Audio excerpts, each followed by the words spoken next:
മലബാറിലെ വ്യായാമ പരിശീലന കൂട്ടായ്മയായ മെക്സവൻ അംഗങ്ങൾ വിവാദങ്ങളെക്കുറിച്ച് കേരള വിഷൻ ന്യൂസിനോട് തത്സമയം പ്രതികരിക്കുന്നു. മെക്സവൻ കൂട്ടായ്മയിൽ പോപ്പുലർ ഫ്രണ്ടിന് സ്വാധീനമുണ്ടെന്ന് CPIM-ഉം സുന്നി വിശ്വാസികളെ വഴിതെറ്റിക്കാനുള്ള ജമാഅത്തെ ഇസ്ലാമിയുടെ തന്ത്രമാണെന്ന് AP വിഭാഗം സമസ്തയും ആരോപിക്കുന്നു. BJP-യും മെക്സവനെതിരെ രംഗത്ത് വരുന്ന സാഹചര്യമാണുള്ളത്. ഈ സാഹചര്യത്തിൽ വിവാദങ്ങളെക്കുറിച്ച് കേരള വിഷൻ ന്യൂസ് പ്രതിനിധി റിയാസ് KMR മെക്സവൻ അംഗങ്ങളുമായി സംസാരിക്കുന്നു.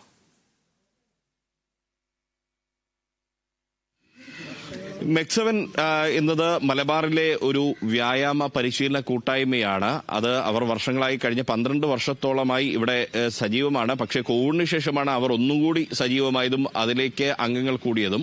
ഈ ഒരു പശ്ചാത്തലത്തിൽ കഴിഞ്ഞ ദിവസം പ്രത്യേകിച്ച് കണ്ണൂർ തളിപ്പറമ്പിൽ CPIM തളിപ്പറമ്പ് ഏരിയ കമ്മിറ്റിയുടെ സമ്മേളനത്തിന്റെ ഭാഗമായി സംഘടിപ്പിച്ച പരിപാടിയിലാണ് CPIM-ന്റെ കോഴിക്കോട് ജില്ലാ സെക്രട്ടറി ആയിട്ടുള്ള P. മോഹൻ മാസ്റ്റർ ഈ ഒരു കൂട്ടായ്മയെ വിമർശിച്ച് ആദ്യം രംഗത്ത് വരുന്നത്. ഇതിന് പോപ്പുലർ ഫ്രണ്ടുമായി ബന്ധമുണ്ട് എന്നായിരുന്നു ആരോപണം. അതിന് പിന്നാലെ സമസ്ത AP വിഭാഗത്തിന്റെ നേതാവും കേരള മുസ്ലിം ജമാഅത്തിന്റെ സെക്രട്ടറിയുമായിട്ടുള്ള പേരോട് അബ്ദുറഹ്മാൻ സഖാഫിയും രംഗത്ത് വന്നു ഇതിനെ വിമർശിച്ച്. അതായത് സുന്നി വിശ്വാസികളായിട്ടുള്ള ആളുകളെ അവരെ മനം മാറ്റാനുള്ള ജമാഅത്തെ ഇസ്ലാമിയുടെ തന്ത്രമാണ് എന്നാണ് അദ്ദേഹത്തിന്റെ ആരോപണം. കഴിഞ്ഞ ദിവസം അത് BJP-യും ഏറ്റെടുക്കുന്ന ഒരു സാഹചര്യമാണ്. ഈ ഒരു ഘട്ടത്തിലാണ് ഈ ഒരു വിവാദത്തിൽ എന്താണ് കഴമ്പുണ്ടോ തുടങ്ങിയ കാര്യങ്ങളുമായി ഈ മെക്സവൻ അംഗങ്ങൾ തന്നെ, പ്രത്യേകിച്ച് സ്ത്രീകൾ തന്നെ പ്രതികരണവുമായി രംഗത്ത് വരുന്നത്. ഇന്നലെ മെക്സവന്റെ കോർഡിനേറ്റർ ആയിട്ടുള്ള വ്യക്തി നമ്മളോട് പ്രതികരിച്ചിരുന്നു. ഇപ്പോൾ സ്ത്രീകൾ ആണ് ഇവിടെ കൂടുതലുള്ളത്. ആദ്യം ഇവിടെ നമുക്ക് കാണാൻ കഴിയുന്നത് ഇവിടെ ജമാഅത്തെ ഇസ്ലാമിയുടെയോ പോപ്പുലർ ഫ്രണ്ടിന്റെയോ ഒരു പ്രതിനിധിയല്ല, വനിതാ ലീഗിന്റെ സംസ്ഥാന സെക്രട്ടറി ഒക്കെ ആയിട്ടുള്ള മുൻ നഗരസഭ കോർപ്പറേഷൻ കൌൺസിലറായിട്ടുള്ള ബ്രസീലിയ ഷംസുദ്ദീൻ ഉണ്ട്. യഥാർത്ഥത്തിൽ നേരിട്ട് തന്നെ ചോദിക്കാം, ഈ മെക്സവൻ പോപ്പുലർ ഫ്രണ്ടിന്റെ ഒരു സ്ലീപ്പിംഗ് സെല്ലാണോ? ഒരിക്കലും അല്ല. അങ്ങനെയാണെങ്കിൽ നമ്മൾ ഫ്രണ്ടിൽ നിൽക്കില്ലല്ലോ. അത് മാത്രമല്ല, എനിക്ക് തോന്നുന്നത് നമ്മളുടെ ഈ വ്യായാമ രീതി കൃത്യമായിട്ട് അറിയാതെയുള്ള ഒരു ഡയലോഗ്സ് ആണ് പുറത്തുനിന്ന് വരുന്നത് എന്നുള്ളതാണ്. ഇവിടെ വന്ന് ഇവിടുത്തെ കാര്യങ്ങൾ ശരിക്കും മനസ്സിലാക്കിയിട്ട് അവരോട് പ്രതികരിക്കാൻ പറയണം. അതുപോലെ തന്നെ ഇപ്പോൾ മോഹനമാഷ് ഇപ്പോൾ ഇങ്ങനെയൊക്കെ പറയുന്ന സമയത്ത് അവരുടെ തന്നെ മിനിസ്റ്ററാണ് റിയാസ് മിനിസ്റ്റർ. അവർ വളരെ സപ്പോർട്ടീവായിട്ടുള്ള കാര്യങ്ങൾ ഇവിടെ പറഞ്ഞു കഴിഞ്ഞിട്ടുണ്ട്. അതേപോലെ തന്നെ എക്സ് മിനിസ്റ്ററാണ് ദേവർകോവിൽ സർ. അവരും ഇതിന് വളരെ സപ്പോർട്ടായിട്ട് നിന്നുകൊണ്ട് ബീച്ചിലൊക്കെ നമ്മൾ അതിന്റെ പ്രതികരണമൊക്കെ കണ്ടതാണ്. അപ്പൊ ഇവരുടെ ഇടയിൽ തന്നെ എന്താണ് നമ്മളെല്ലാവരും സ്വീകരിക്കുന്നുണ്ട്. ഇവിടെ CPM എന്നോ അല്ലെങ്കിൽ ലീഗ് എന്നോ അല്ലെങ്കിൽ മറ്റുള്ള രാഷ്ട്രീയ പാർട്ടികളോ ഒന്നുമില്ല. നമ്മളെല്ലാവരെയും ഉൾക്കൊള്ളുന്നുണ്ട്. ഇവിടെയൊക്കെ സ്ത്രീകൾ വരുന്നത് ഇപ്പൊ ഈ ഒരു ബെൽറ്റ് എന്ന് പറയുമ്പോൾ മുസ്ലിംസ് ബെൽറ്റാണ്. അതുകൊണ്ട് നമുക്ക് ചിലപ്പോൾ തട്ടില്ലാത്ത ആളുകളെ നമുക്ക് കൂടുതൽ കാണാൻ പറ്റില്ല എന്ന് മാത്രമേ ഉള്ളൂ. പക്ഷെ മറ്റുള്ള ഓരോ ഭാഗത്ത്, അതായത് പുതിയങ്ങാടി ആണെങ്കിലും ഗാന്ധി റോഡ് ആണെങ്കിലും ഒക്കെ എല്ലാം മിക്സ്ഡ് ആണ്. ലേഡീസ് വരുന്നത് എല്ലാ വിഭാഗം ആളുകളും വരുന്നുണ്ട്. ഇവിടെ അങ്ങനത്തെ ഒരു പ്രശ്നവും ഇല്ല, അങ്ങനത്തെ ഒരു വിഷയമേ ഇല്ല. ഇവിടെ എല്ലാവരും അടിപൊളിയായിട്ട് രാവിലെ തന്നെ നല്ല ഉഷാറായിട്ട് വരാണ്. ഈ തീയില്ലാതെ ചോദിക്കുന്ന പോലെ ഇങ്ങനെ എന്തായിരിക്കും ഈ ആരോപണത്തിന്റെ അടിസ്ഥാനം എന്തായിരിക്കും? അതന്നെ എന്തെന്ന് വെച്ചാല് ഇത് എന്താ പറയാ, സ്വാഭാവികമല്ലാത്ത രീതിയിൽ എല്ലാ ഭാഗങ്ങളിലും, ഇപ്പൊ കോഴിക്കോട് മാത്രമല്ലല്ലോ, മറ്റുള്ള എല്ലാ ജില്ലകളിലും ഇതിങ്ങനെ കൂട്ടമായിട്ട് ആളുകൾ, പുരുഷന്മാരാവട്ടെ സ്ത്രീകളാവട്ടെ, ഇങ്ങനെ ഒഴുകി വരാണ്. ഇതൊരു വൈറസ് പോലെ ഇങ്ങനെ പടർന്ന് വ്യാപിക്കുമ്പോൾ എന്താണ് ഇതിന്റെ അകത്ത് എന്നുള്ള ഒരു സംഗതിയാണ് പുറത്തുനിന്ന് വരുന്നത്. അത് സ്വാഭാവികമായിട്ടുള്ള ഒരു സംശയമാണ്. അതിനെ നമ്മൾ സ്വീകരിക്കുന്നത്. ആ സംശയം ഉണ്ടാവും. പക്ഷെ നിങ്ങൾ ദൂരീകരിക്കേണ്ടത് ഇവിടെ വന്നിട്ടും ഇവിടെ കണ്ടിട്ടും ഇവിടുത്തെ ആളുകളുടെ പ്രതികരണം മനസ്സിലാക്കിയിട്ടും വേണം നിങ്ങൾ പുറത്തേക്ക് പ്രതികരണം കൊടുക്കാൻ വേണ്ടിയിട്ട്. അത്രേ BJP-യുടെ ആൾക്കാർ പോലും വരുന്നുണ്ടെന്ന് തോന്നുന്നു അല്ലേ? എല്ലാവരും വരുന്നുണ്ട്. ഇവിടെ നമ്മൾ എന്താണ് ഇവിടെ ചെയ്യുന്നത്?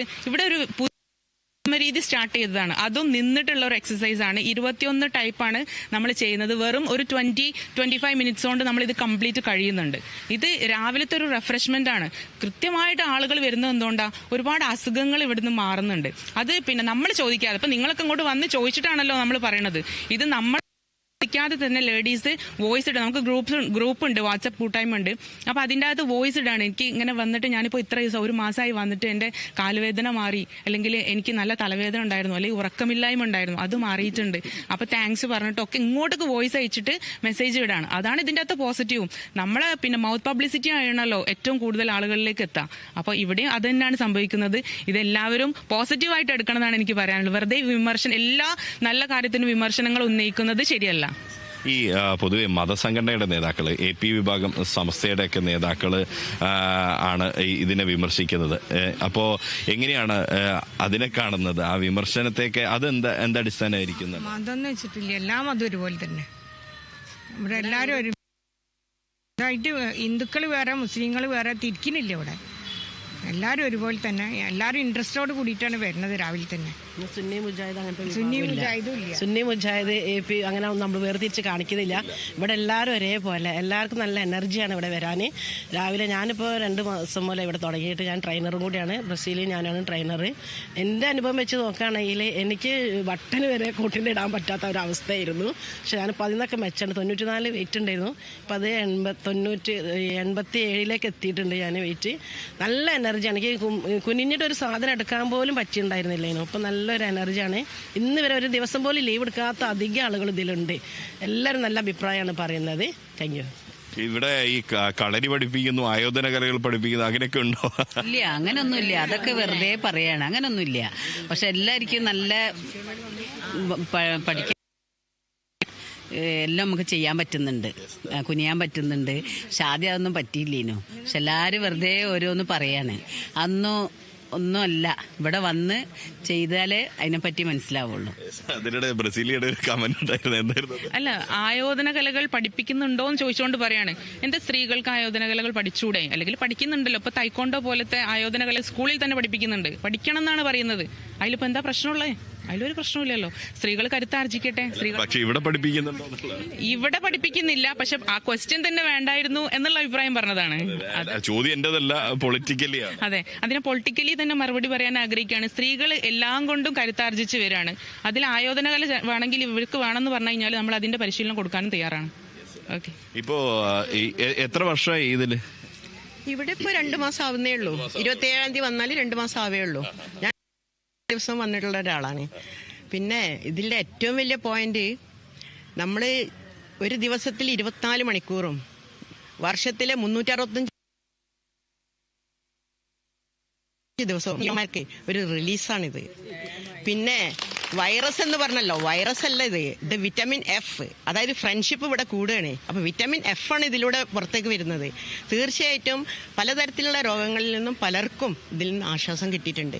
പിന്നെ വിമർശിക്കുന്നവർ വിമർശിച്ചോട്ടത്തിലാണ് നീങ്ങുന്നെങ്കിൽ എല്ലാം സത്യം തന്നെയാണ് മുന്നോട്ടേക്ക് ജയിക്കുകയും ചെയ്യുക. അപ്പോൾ നമ്മൾ അതിലേക്കൊന്നും പേടിക്കേണ്ട ഒരു ആവശ്യമില്ല.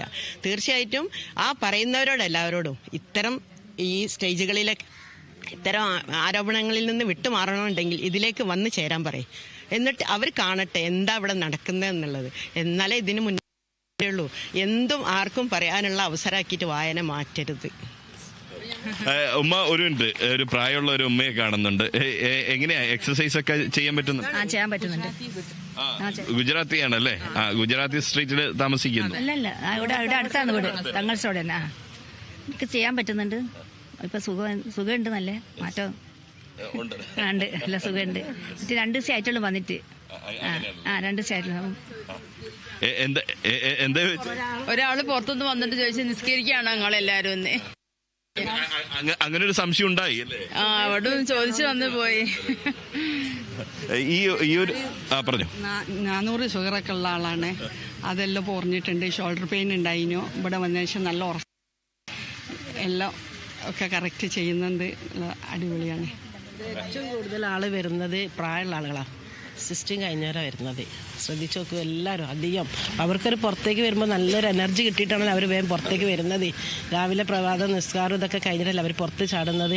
ഭയങ്കര ആവേശത്തോട് കൂടിയിട്ടാണ് അവർ വരുന്നത് എല്ലാവരും. ഈ 60 കഴിഞ്ഞവര് 50 ഒക്കെയാണ് വരുന്നത് പറയുന്നത്. അവരിനിയിപ്പോ വന്നിട്ട് എന്ത് സ്ലീപ്പിംഗ് സെല്ലാവാനാണല്ലേ? അതെ അതെ അതെ, തീർച്ചയായിട്ടും. അവർക്കൊക്കെ ഒരുപാട് ആളുകൾ, പ്രായമുള്ളവരും പ്രായമില്ലാത്തവരും അടക്കട്ടോ. അപ്പം പിന്നെ ഇനിയിപ്പം നോക്കുകയാണെങ്കിൽ പ്രായം കുറഞ്ഞ ആളുകളും വരുന്നുണ്ട്. പക്ഷെ അതൊക്കെ എന്താണെന്ന് വെച്ചാൽ ഇവർക്കൊരു എനർജി ഉണ്ടാകും. ഈ ഒരു രാവിലത്തെ ആ ഒരു കൃത്യമായിട്ടുള്ള ഒരു സ്ട്രാറ്റജി ഫോളോ ചെയ്ത് ഇങ്ങനെ പോകാനും വേണ്ടിയിട്ടാണ്. അല്ലാണ്ട് ഇതിൻ്റെ അകത്ത് വേറെ ഒരു ഗൂഢാലോചനയില്ല.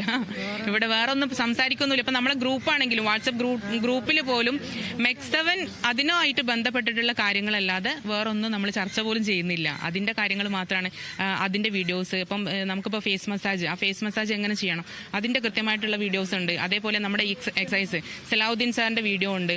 അത് എങ്ങനെ ചെയ്യേണ്ടതെന്നുള്ള കൃത്യമായിട്ട് അവർക്ക് നോക്കിക്കഴിഞ്ഞാൽ മനസ്സിലാവാൻ വേണ്ടിയിട്ട് അങ്ങനെയുള്ള വീഡിയോസ് MEX7 ബന്ധപ്പെട്ടിട്ടുള്ള പിന്നെ വീഡിയോസ് മാത്രമേ നമ്മൾ അതിൻ്റെ അകത്ത് പോലും ചർച്ച ചെയ്യുന്നുള്ളൂ. വേറെ ഒന്നുമില്ല ഇതിൽ. പിന്നെ നമ്മളെല്ലാം കഴിഞ്ഞ് ഈ എക്സസൈസ് കഴിഞ്ഞ് കഴിഞ്ഞാൽ നമ്മൾ ലാസ്റ്റ് ക്ലാപ്പിംഗ് ആണ്. അപ്പോൾ ക്ലാപ്പിംഗ് കഴിഞ്ഞ് നമ്മളെല്ലാവരും പിന്നെ പരസ്പരം ഒന്ന് വിഷ് ചെയ്ത് പിന്നെ ഇപ്പം അതും ഒന്ന് കേട്ടു. എന്താണ് ഒരാൾ പറഞ്ഞു അത്രേ, പിന്നെ നമ്മളെല്ലാവരും കൂടി നിന്നിട്ട് സലാം ചൊല്ലി പിന്നെ നമ്മളെല്ലാവരും തിരിച്ചു പോകും എന്നുള്ളത്. അതിനെ വേറെ എന്തോ ഒരു കുറ്റമായിട്ടാണ് കാണുന്നത്. സലാം ചൊല്ലാന്ന് പറഞ്ഞു കഴിഞ്ഞാൽ എന്താണ്? അസ്സലാമു അലൈക്കും എന്ന് പറഞ്ഞാൽ നിങ്ങൾക്ക് ലോകരക്ഷിതാവിന്റെ രക്ഷ ഉണ്ടാവട്ടെ എന്നുള്ളതാണ് പറയുന്നത്. അതൊരു വിഷാണ്. അത് മുസ്ലിംസിന്റെ ഇടയിലായതുകൊണ്ട് അങ്ങനെ പറയുന്നു. ഇനിയിപ്പോൾ തൊട്ടടുത്ത് ഒരു പിന്നെ പുഷ്പലത ചേച്ചി ഉണ്ടെങ്കിൽ നമ്മൾ ഓക്കേട്ടോ നമസ്കാരം കേട്ടോ നമ്മൾ ശരി നാല് ആ ഒരു രീതിയിലായിരിക്കുമല്ലോ നമ്മൾ പറയാം. നമ്മളെ വിഷ് ചെയ്യുക എന്നുള്ളതാണ് അതിന്റെ. പിന്നെ മുസ്ലിം ആയതുകൊണ്ട് ചിലപ്പോൾ അവരങ്ങനെ പറഞ്ഞിട്ടുണ്ടാവാം. പക്ഷെ അതും എന്തായി ഒരു തെറ്റായിട്ടാണ് കരുതുന്നത്. രാവിലെ നമ്മൾ നന്നായിട്ട് വിഷ് ചെയ്യുക എന്ന് പറയുന്നത് ഒരു പോസിറ്റീവ് അല്ലേ? അങ്ങോട്ടും ഇങ്ങോട്ടും നമ്മൾ ചിരിച്ച് സംസാരിച്ച് ഒന്ന് പോസിറ്റീവായിട്ട് വിഷ് ചെയ്ത് പിന്നെ ഹഗ് ചെയ്യുന്നവരെ ഹഗ് ചെയ്ത് ആ രീതിയിലാണ് ഇവിടെ പോകുന്നത്. കൂട്ടായ്മ പിന്നെ അകന്നു പോയിക്കൊണ്ടിരിക്കുന്ന കാലഘട്ടത്തിൽ ഇത്തരം കൂട്ടായ്മകൾ ഏറ്റവും പോസിറ്റീവായിട്ട് നിലനിൽക്കാൻ ചെയ്യുന്നത്. ഇതിനെയും അപവാദത്തിലേക്ക് വലിച്ചെടുക്കരുത് എന്നാണ് പറയാനായിട്ടുള്ളത്. ഈ ഹഗ് ചെയ്യുക എന്നുള്ളത് മാത്രമാണ്, അല്ലെങ്കിൽ നമ്മുടെ ഏറ്റവും ഒടുവിൽ ഇതൊക്കെ കഴിഞ്ഞൊരു ആശ്ലേഷം എന്നുള്ളത് മാത്രമാണ് ഒരു ഇതിന്റെ ഒരു നിബന്ധന. അല്ലാതെ സലാം നിബന്ധനയില്ല, അതിൽ നിബന്ധനയില്ല. നമ്മളെ അങ്ങനെ കൂട്ടം കൂടി വരുന്ന സമയത്ത് നമ്മൾ ചിലപ്പോൾ അറിയാത്ത ആളുകളൊക്കെ ഉണ്ടാവുമല്ലോ. അപ്പൊ നമ്മൾ അവരെ പരിചയപ്പെടുന്നു, അവരായിട്ട് സ്നേഹം അറിയിക്കുന്നു, അത്രേ ഉള്ളൂ. അല്ലാണ്ട് ഇതൊരു പിന്നെ റൊട്ടീനല്ല. ക്ലാപ്പിംഗ് കഴിഞ്ഞ് കഴിഞ്ഞാൽ കഴിഞ്ഞ് പിന്നെ നമ്മളെല്ലാവരും ഒന്ന് കൂടി ആ ഒരു സന്തോഷം പങ്കുവെച്ചുകൊണ്ട് നമ്മൾ തിരിച്ചു പോകുന്നു എന്നേ ഉള്ളൂ. അല്ലാതെ വേറൊന്നും അതിലില്ല. ഓക്കെ. എന്തായാലും ഇവർ പറയുന്നത് ആ ആരോപണങ്ങൾ പൂർണ്ണമായും തള്ളിക്കളയുകയാണ്. കാരണം ഇവിടെ സ്ത്രീകളായതുകൊണ്ട് ഈ ഒരു പ്രദേശം ഇത് കുറ്റിച്ചിറ പ്രദേശമാണ്. കൂടുതലായി ന്യൂനപക്ഷ സമുദായത്തിലെ ആളുകൾ അധിവസിക്കുന്ന പ്രദേശമാണ്. അതുകൊണ്ടാണ് ഇവിടെ മുസ്ലിം സ്ത്രീകളെ മാത്രം കാണുന്നത്. നേരെ ബീച്ചിൽ പോയാൽ അവിടെ പുരുഷന്മാരുടെ ഇതുണ്ട്, പരിശീലനമുണ്ട് കോഴിക്കോട് ബീച്ചിൽ. അതിനപ്പുറത്തേക്ക് ഉള്ള ഇടങ്ങളിലെല്ലാം തന്നെ മറ്റു മതസ്ഥരായിട്ടുള്ള ആളുകൾ കൂടി വരുന്നുണ്ട്. സ്വാഭാവികമായും ഇത്തരം ആരോപണങ്ങൾ, അടിസ്ഥാനരഹിതമായ ആരോപണങ്ങൾ ഉന്നയിക്കുന്ന രാഷ്ട്രീയ നേതാക്കളാവട്ടെ മത നേതാക്കളാവട്ടെ അവർ ഇവിടെ വന്ന് ഈ പരിശീലനത്തിന്റെ ഭാഗമാവുക, ഈ പരിശീലനം ഒന്ന് കാണുക, കണ്ട് മാത്രം അറിഞ്ഞ് അനുഭവത്തിലൂടെ മാത്രം വിലയിരുത്തുക. അല്ലാതെ നേരത്തെ ഒരു വനിത പറഞ്ഞതുപോലെ അവർ പറയുന്നത് ഇത് വെറുതെ വായ ഉണ്ടെന്ന് കരുതി എന്തും പറയാമെന്ന രീതി ആവരുത്. നല്ലതിനെ നല്ലത് എന്ന് പറയുക, ചീത്തയെ മാത്രം ചീത്ത എന്ന് പറയുക എന്നുള്ളതാണ് ഇവർ വ്യക്തമാക്കുന്നത്. ശരി റിയാസ്. മലബാറിലെ വ്യായാമ പരിശീലന കൂട്ടായ്മയായ MEC7 അംഗങ്ങൾ വിവാദങ്ങളെക്കുറിച്ച് കേരള വിഷൻ ന്യൂസിനോട് പ്രതികരിക്കുകയായിരുന്നു. MEC7 കൂട്ടായ്മയിൽ പോപ്പുലർ ഫ്രണ്ടിന്റെ സ്വാധീനമുണ്ടെന്ന് CPIM സുന്നി വിശ്വാസികളെ വഴിതെറ്റിക്കാനുള്ള ജമാഅത്തെ ഇസ്ലാമിയുടെ തന്ത്രമാണെന്ന് AP വിഭാഗം സമസ്തയും ആരോപിച്ചിരുന്നു. BJPയും MEC7നെതിരെ രംഗത്ത് വരുന്ന ഒരു സാഹചര്യമാണുള്ളത്. ഈ സാഹചര്യത്തിൽ വിവാദങ്ങളെക്കുറിച്ച് കേരള വിഷൻ ന്യൂസ് പ്രതിനിധി റിയാസ് KMR ആണ് MEC7 അംഗങ്ങളുമായി സംസാരിച്ചത്.